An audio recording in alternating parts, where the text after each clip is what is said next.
ये कहानी है लक्ष्मी की, जो सेठ बलदेव सहानी के घर की लक्ष्मी थी।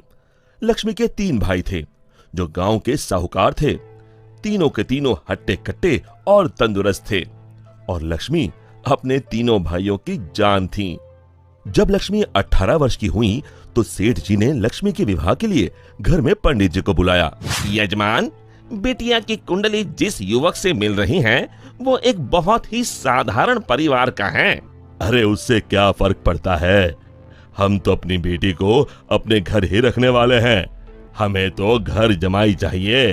लेकिन यजमान, मुझे नहीं लगता कि ऐसा कुछ संभव है, ये युवक घर जमाई नहीं बनेगा। तभी सेठ जी की बेटी सेठ जी के पास आई और उनके कानों में कुछ फुसफुसाई। उसकी बातें सुनकर सेठ जी के चेहरे पर मुस्कान आ गई। ठीक है पंडित जी, आप शादी की बात आगे बढ़ाइए। और फिर कुछ महीनों में लक्ष्मी की शादी एक बहुत ही साधारण युवक विमल से हुई। शुरू में दोनों की अच्छी बन रही थी और विमल की माँ सरिता भी बहुत खुश थी। एक दिन सोते वक्त लक्ष्मी ने विमल से बात की। ना इस घर में ढंग का सोफा है, ना गद्देदार पलंग और ना ही टीवी। ए जी, आप मेरे साथ मेरे पापा के घर चलिए ना, वहाँ सब कुछ है। नहीं लक्ष्मी, अब यही तुम्हारा घर है, तुम्हें इसी घर में रहने की आदत डालनी होगी। उस दिन के बाद लक्ष्मी हर छोटी छोटी बातों पे विमल से झगड़ा किया करती। उनके बीच बात इतनी बिगड़ गई कि अब लक्ष्मी कभी बेलन तो कभी बर्तन फेंक फेंक कर विमल को मारती। विमल बेटा, ये क्या है, तुम दोनों ऐसे लड़ क्यों रहे हो? माँ, ये रट लगाए बैठी है कि मैं भी इसके साथ इसके बाप के घर में जाकर रहूं, घर जमाई बनकर। भला मैं ये कैसे कर सकता हूँ, और इसीलिए हमारी रोज अनबन होती है। एक काम कर, तू उसे अच्छे से समझा कि अब यही उसका घर है। अगले दिन फिर से लक्ष्मी विमल को अपने घर चलने के लिए जोर डालने लगी। आप मेरे साथ मेरे घर चलिए, आपको यहाँ गरीबों की तरह जीने की कोई जरूरत नहीं है, मेरे पापा के पास सब कुछ है। मैंने तुम्हें कितनी बार बोला है, मैं घर जमाई नहीं बनना चाहता हूँ। अगर आप खुद से मेरे साथ नहीं चलोगे तो मैं मेरे भाइयों से बोलकर आपको जबरदस्ती यहाँ से उठवा लूंगी। बहू की ये बात सुनकर सरिता को अपने बेटे की चिंता सताने लगी। इसके तीनों भाई तो इतने शक्तिशाली है, मेरे बेटे का क्या हाल होगा। ये मैंने क्या कर दिया, इससे अच्छा तो किसी गरीब की बेटी ब्याह लाती, कम से कम कोई आफत तो नहीं आती। अब सिर्फ बाबा जी ही मेरी मदद कर सकते हैं। सरिता बहुत दूर एक बाबा जी के पास गई और उन्हें अपनी पूरी दुख भरी दास्तान बताई। अब आप ही बताइए बाबा जी, मैं अपने बेटे को बचाने के लिए क्या कर सकती हूँ? ये ताकतवर इंसान ऐसे ही होते हैं, हमेशा निर्बलों को दबाना चाहते हैं। अब सिर्फ गुफा में रहने वाली डायन ही तुम्हारी मदद कर सकती है, सिर्फ वही तुम्हें ताकतवर बना सकती है, जिससे तुम अपने बेटे को बचा सकती हो। बाबा जी, मुझे ये डायन कहाँ मिलेगी? वो उत्तरी दिशा में मिलेगी, लेकिन उससे मिलने से तुम्हारे प्राण भी संकट में आ सकते हैं। अपनी बेटी की जान बचाने के लिए मैं कुछ भी कर सकती हूँ। सरिता उत्तरी दिशा में निकल पड़ी और गुफा तक पहुंचते पहुंचते उसे रात हो गई।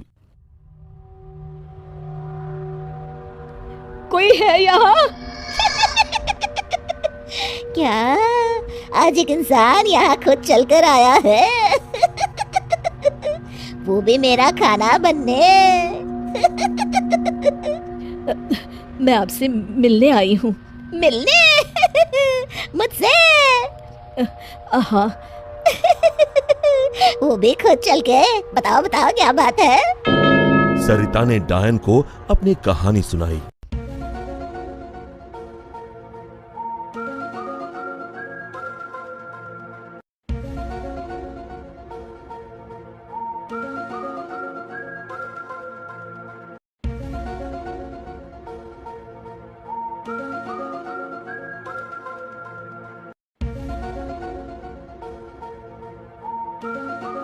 उपाय तो है, लेकिन बहुत कठिन है।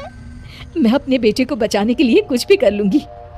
तुम्हें मेरा श्राप अपने ऊपर लेना होगा, जिससे मेरी सारी शक्तियाँ तुम में आ जाएंगी। तब मैं आजाद हो जाऊंगी और तुम डायन बनके यहीं गुफा में रहोगी और ना ही सूरज की रोशनी में निकल सकोगी बाहर, क्योंकि डायन की शक्तियाँ सिर्फ रात को ही काम करती हैं। क्या तुम्हें ये मंजूर है? विमल को बचाने के लिए अगर मुझे डायन भी बनना पड़े तो मंजूर है।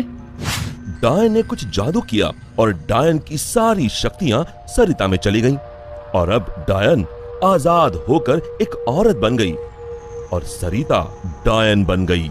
यहाँ पूरा दिन हो गया था। विमल ने गांव में जाकर माँ को ढूंढा, लेकिन माँ कहीं नहीं मिली। रात को वो घर पहुंचा तभी लक्ष्मी उस पर बरस गई। ये सब सरिता अपनी शक्तियों से देख रही थी और उसी समय सरिता डायन के रूप में वहां पहुंची। सरिता को डायन के रूप में देखकर उसके पैरों से मानो जमीन खिसक गई। सरिता जोर जोर से हंसने लगी।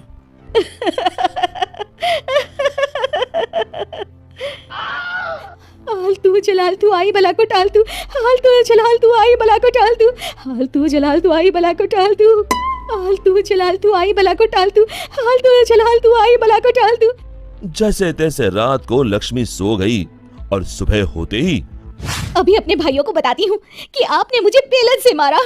लक्ष्मी दरवाजे से पांव बाहर डाल ही रही थी कि सरिता ने अपने हाथ लंबे कर कर लक्ष्मी के पांव पकड़ लिए। अब तुम इस चौखट के बाहर बिल्कुल नहीं जाओगी। एक बार फिर से लक्ष्मी बेहोश हो गई।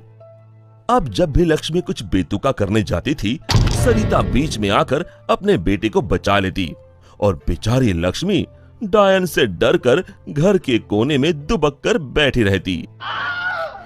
हाल तू जलाल तू आई बला को टाल तू, हाल तू जलाल तू आई बला को टाल तू, हाल तू जलाल तू आई बला को टाल तू। विमल दिन रात अपनी माँ को याद करके रोता। तू कहाँ है माँ? कहाँ चली गई मुझे छोड़ के? बेटा विमल, मैं यही हूँ तेरे पास, लेकिन इस डायन के रूप में। ये सब सुन विमल बहुत डर जाता है। डर मत बेटा, बस मुझसे तेरा दुख नहीं देखा जा रहा था, इसलिए मुझे ये सब करना पड़ा। ये सब पीछे खड़ी लक्ष्मी सुन रही थी। तभी सरिता ने उसे अपनी शक्तियों से दीवार पर लटका दिया। जा रही हूँ, मगर एक बात समझ ले, मेरे बेटे को परेशान करने की भी तूने या तेरे घर वालों ने सोची तो मैं यहाँ फिर आ जाऊंगी। जी जी जी माँ जी। तभी तो कहते हैं माँ से बढ़कर दुनिया में कुछ नहीं। माँ एक वरदान है जो अपने बच्चों के लिए कुछ भी कर सकती है। दोस्तों, हमें उम्मीद है कि आपको हमारी ये कहानी पसंद आई होगी। कृपया हमारे चैनल को सब्सक्राइब करें और सभी अपडेट्स के लिए बेल आइकन जरूर दबाएं। और हाँ, वीडियो लाइक और शेयर करना मत भूलिएगा।